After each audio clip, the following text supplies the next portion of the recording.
Hello guys, welcome back again to my channel. Bersama saya Hansen di sini, dan seperti biasanya setiap harinya saya akan buatkan video seputar cryptocurrency. Apa kabar kalian hari ini semuanya? Semoga dalam keadaan yang baik-baik saja. Teman-teman, pada akhirnya kita melihat Bitcoin mendapatkan rebound yang sudah kita bicarakan selama 1 minggu terakhir. Bitcoin bahkan sempat menyentuh ke area 42.000 sebelum mendapatkan sedikit rejection ke sekarang area 41.800-an. Kita bakalan bahas kira-kira apa yang sedang terjadi di price action, diikuti apa yang bisa kita expect berikutnya, dan juga tentunya beberapa data dan juga berita yang menurut saya untuk kalian simak cukup penting. So, stay tune terus sampai akhir video. Sekarang kita bakalan mulai dari CoinMarketCap terlebih dahulu. Per hari ini secara global market cap crypto berada di angka 1,61 triliun dolar atau naik sekitar 3,84%. Nah, di top 10 coin sendiri kita juga melihat semuanya dalam keadaan hijau, kenaikannya ranging antara 2, sekian persen hingga kurang lebih 6%. Dan yang menjadi top performer hari ini adalah Avalanche dengan kenaikan 6,69% menuju 32,71 dolar. So, itu adalah outlook sementara dari beberapa top coin yang ada. Sekarang kita langsung aja masuk ke beberapa data dan berita terbaru hari ini. Nah, yang pertama teman-teman, sebagai reminder, tadi malam kita mendapatkan data yang cukup penting dari Amerika Serikat, yaitu adalah Core PCE Price Index dan juga PCE Price Index year on year. Dan untuk Core PCE Price Index year on year-nya sendiri, kita melihat ada penurunan yang lebih signifikan daripada ekspektasi. Awalnya jika kita perhatikan, angkanya masih di 3,2 dan tadi malam diekspektasikan nyampe ke 3%, alias turun 0,2. Tapi pada kenyataannya kita justru melihat penurunan sebesar 0,3%. Jadi tentunya ini adalah sebuah berita baik, terutama untuk para investor saham Amerika Serikat dan juga tentunya kita-kita yang berada di cryptocurrency. Karena ini bisa jadi berarti sekarang chance untuk the Fed melakukan cutting rates di semester 1 tahun ini terbuka lebar. Dan kita bisa melihat dolar index melanjutkan penurunan atau melanjutkan tren bearish-nya seperti yang juga udah kita expect terjadi dari bahkan 1 tahun yang lalu, teman-teman. So far so good. Kita bakalan melihat lagi tentunya nanti beberapa data penting baru lainnya, tapi untuk sementara Core PCE menunjukkan indikasi yang positif. Satu-satunya yang kemungkinan bisa menjadi bahan pertimbangan The Fed untuk tidak menaikkan suku bunga hanya data CPI kemarin. Tetapi ingat, kita masih akan ada data CPI nanti di bulan Januari dan juga Maret gitu ya, sebelum mungkin kita akan melihat Fed interest rate decision. Jadi ini adalah yang pertama. Kemudian yang kedua, teman-teman, kita tahu bahwa selama lebih dari seminggu setelah spot Bitcoin ETF itu di-approve, satu-satunya yang mengalami outflow setiap hari itu adalah dari Grayscale. Bahkan outflow-nya nggak nanggung, teman-teman. Satu hari itu bisa didepositkan belasan ribu Bitcoin ke dalam Coinbase. Itu untuk dijual. Dan kalau di-value-kan, rata-rata 400 sampai 500 juta dolar per harinya yang didepositkan ke dalam Coinbase. Jadi kita bisa bayangkan seberapa banyak sebenarnya selling pressure yang sudah kita serap selama lebih dari seminggu ini. Udah miliaran dolar, teman-teman. Dan ada FAD baru menyampaikan bahwa US government plan 118 million Bitcoin sale is peanuts compared to GBTC. Jadi kita kan tahu ada isu atau rumor gitu ya, bahwa pemerintahan US itu kan punya tuh Bitcoin, teman-teman, hasil sitaan dari ya para kriminal lah intinya. Dan mereka berencana untuk menjual sebagian Bitcoin yang mereka punya, yang value-nya kurang lebih 118 juta dolar. Yang membuat sebagian orang kembali berada di sentimen yang negatif gitu, bearish. Karena mungkin merasa, wah, Grayscale jualan, kemudian miner juga terlihat jualan, kemudian ada isu juga pemerintahan US bakal jualan, belum lagi yang Mt. Gox gitu kan.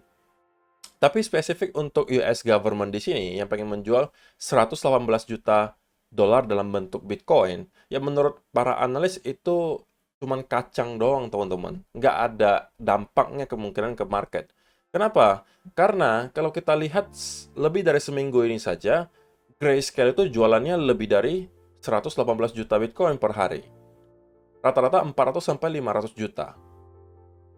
Bahkan dengan adanya hal tersebut pun kita masih bisa melihat Bitcoin rebound ke angka 41.800, bahkan sempat menyentuh 42.000. Bisa kalian bayangkan apabila semua outflow-nya sudah terjadi, gitu ya, artinya semua yang mau jualan sudah habis, sudah kecuci, sisa yang mau beli aja, kalian bisa bayangkan seberapa positif dampak akan dibawa ke harga Bitcoin. Dan juga ini adalah bukti, teman-teman. Apa yang sedang terjadi tadi malam, lagi-lagi ada deposit dari Grayscale ke Coinbase sebesar 9.995 Bitcoin. Atau kalau di-value-kan 410 juta dolar, teman-teman. Dan ini bukan baru kemarin saja mereka lakukan. Hampir setiap hari selama lebih dari seminggu, Grayscale itu terus-menerus deposit 10.000 Bitcoin, ada kadang-kadang belasan ribu Bitcoin, kadang-kadang 9 ribuan Bitcoin. Dan kalau ditotalkan, teman-teman, mereka sudah depositkan kurang lebih 113.000 Bitcoin. Atau value-nya kurang lebih 4,64 billion dollar ke Coinbase semenjak ETF itu ditransaksikan, sudah aktif bertransaksi. Dan sekarang mereka masih mempunyai sisa sebenarnya cukup banyak, teman-teman. Ini adalah berita buruknya tentunya, yaitu mereka masih punya 502.000 Bitcoin yang kalau di-value-kan itu kurang lebih 20 billion dollar. Cuman kan kita nggak tahu seberapa banyak lagi sih yang sebenarnya mau jualan gitu. Apakah yang mau jualan sudah mulai start berkurang, ataukah semua yang ada di sini justru mau jualan? Tidak ada yang tahu, tapi mudah-mudahan tidak ya teman-teman. Mudah-mudahan masih ada yang mau stay di Grayscale, bertahan, atau setidak-tidaknya 50% lah dari total yang mereka punya sekarang itu bertahan. Ya, kita berarti masih mungkin harus melihat ada selling pressure terus-menerus terjadi selama 1 atau 2 bulan ke depan. Itu adalah worst case scenario-nya. Kalau misalnya setiap hari kita melihat ada 10.000 Bitcoin yang dikurangin, gitu ya, maka ya tidak sampai 2 bulan sebenarnya, ini 500.000 Bitcoin bakalan habis. Ya kan, sehari 10 ribuan gitu kan. Kalau misalnya sehari 10 ribu, 50 hari berarti udah 500.000. Berarti udah habis, maksimal 2 bulan. Yaitu estimasinya lah begitu, teman-teman. Tapi itulah worst case scenario. Jelek, yang udah paling jelek gitu senarionya kalau semua yang pegang di Grayscale itu mau jualan, dan saya tidak yakin itu akan terjadi ya. Jadi itulah yang sedang terjadi di belakang layar. Selain apa yang kita lihat di chart gitu ya, rupanya di belakang layar selling pressure itu tetap masih ada gitu ya. Dan juga ada isu terbaru soal Mt. Gox yang juga bakalan kembali melakukan pembayaran kembali kepada para nasabahnya. Cuman ada kabar simpang siur yang menyebutkan bahwa mereka bakal kembalikan ke nasabahnya itu dalam bentuk cash, bukan Bitcoin. Nah, saya tidak bisa konfirmasi apakah itu benar atau tidak. Tetapi kalau misalnya benar, yang dikembalikan adalah dalam bentuk cash, ya harusnya itu tidak akan ada pengaruh kepada Bitcoin gitu. Kecuali misalnya mereka kembalikannya dalam bentuk Bitcoin. Tapi belum ada konfirmasi apa-apa soal itu, teman-teman. Dan kalau memang benar, Mt. Gox tahun ini bakalan start untuk mengembalikan Bitcoin kepada para holdersnya, ya itu juga adalah selling pressure tambahan tentunya. Tapi untuk sementara kita melihat Bitcoin itu cukup resilient, cukup tangguh gitu ya untuk menghadapi selling pressure yang terjadi selama lebih dari seminggu terakhir. Dan kita bahkan sudah sempat sentuh ke area 42.000 tadi. Bukan tadi ya beberapa jam yang lalu lah teman-teman, 42 ribuan di sini. Oke, dan sekarang kita bakalan bahas ke chartnya Bitcoin, what happened gitu kan.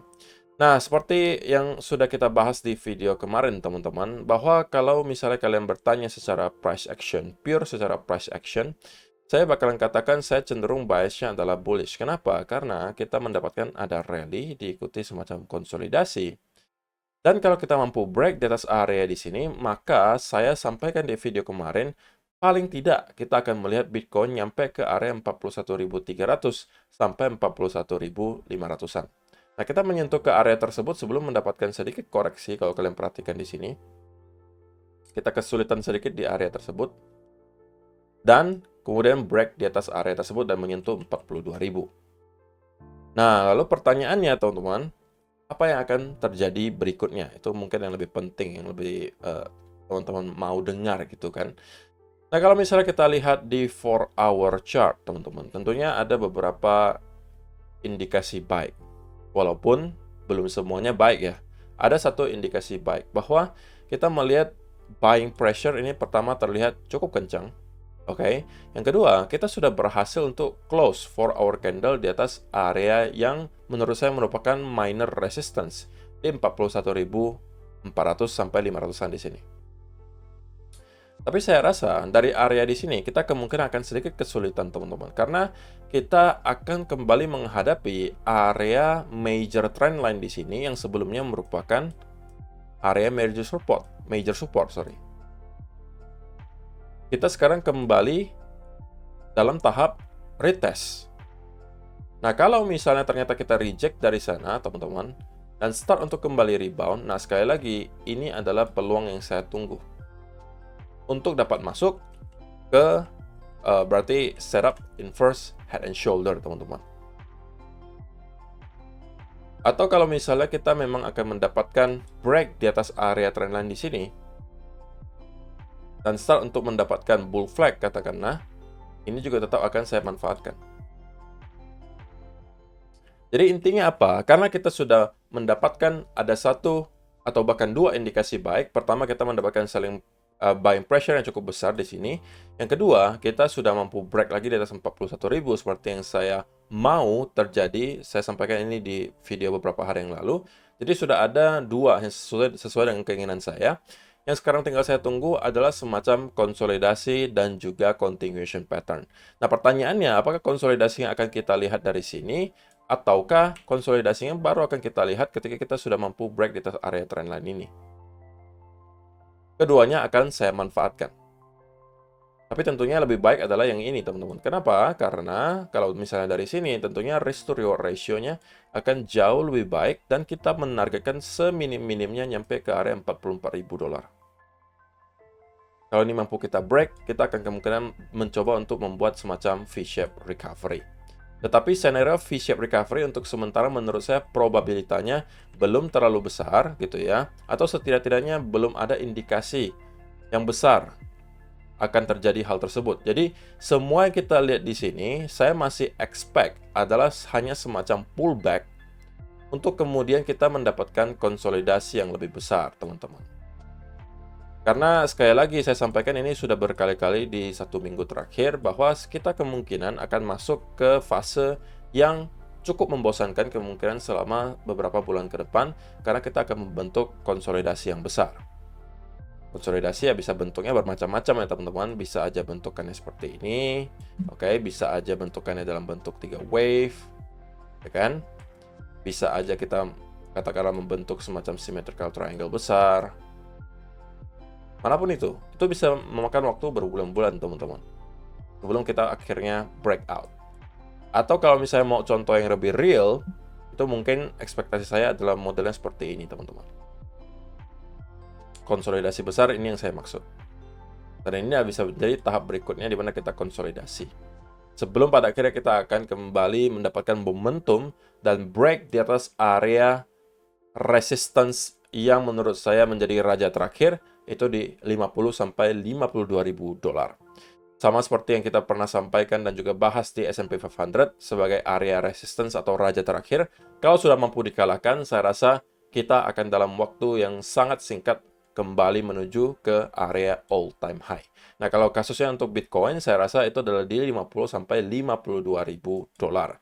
Jika kita sampai mampu break di atas area tersebut, menurut saya kita hanya akan konsolidasi dan kemudian start untuk mendekati all time high atau bahkan break ke all time high yang baru. Oke, so ini adalah beberapa hal yang perlu saya sampaikan untuk kalian di video hari ini. Di daily juga sama, teman-teman, kita membentuk yang namanya bullish engulfing candle. Artinya candle merah sebelumnya itu ketelan sama candle hijau yang kita lihat di sini, bahkan jauh lebih besar gitu ya. Jadi ada beberapa indikasi baik yang kita lihat. So, untuk sementara teman-teman kita mungkin perlu melihat Bitcoin cool down dulu sebentar karena kita juga sekarang berada di weekend teman-teman. Otomatis volume perdagangan kemungkinan tidak akan terlalu besar. Yang saya expect terjadi berikutnya adalah kalau kita zoom in ke time frame yang kecil, kita sepertinya masih pengen teman-teman untuk melanjutkan kenaikan dari sini. Kita bukakan sedikit konsolidasi, kemudian start untuk naik lagi menuju ke area 42 ribuan. Tapi hati-hati ketika nyampe ke area di sini, ini kemungkinan akan ada rejection untuk membentuk konsolidasi lebih besar. Dan dari sana saya akan memantau dengan dekat apakah ada setup yang bisa saya manfaatkan untuk mendapatkan swing long. Kalau misalnya tidak ada dan misalnya saya tidak mendapatkan setup di Bitcoin, that's fine, karena saya masih akan tetap mendapatkan setup di altcoin. Menurut saya altcoin itu sekali lagi setupnya jauh lebih banyak yang bisa saya manfaatkan dan risk to reward ratio-nya itu jauh lebih baik. Dan itu mungkin saya akan bahas nanti di video altcoin Indonesia. Yang belum sempat subscribe ke altcoin Indonesia, linknya sudah ada di kolom description box di bawah. Karena cukup banyak yang rupanya bertanya, kok sekali-sekali bahas altcoin, kapan altcoin lagi? Nah, kalau misalnya kalian mau tahu outlook saya untuk altcoin dan setup-setup di altcoin, kalian bisa langsung aja subscribe di altcoin Indonesia. Linknya sudah ada di kolom description box di bawah. So, apa kesimpulannya kok untuk price action-nya? Untuk sementara ekspektasi saya adalah kita sedikit konsolidasi di sini, kemudian start kembali naik, dan baru kita akan mendapatkan rejection dari sana. Dan kemungkinan itu adalah awal dari dimana kita akan membentuk yang namanya inverse head and shoulder, dan itu bisa menjadi setup untuk saya. Gitu ya. So, itu aja yang perlu saya sampaikan di video hari ini, teman-teman. Terima kasih untuk kalian yang sudah menonton sampai selesai. See you in the next video. Bye-bye.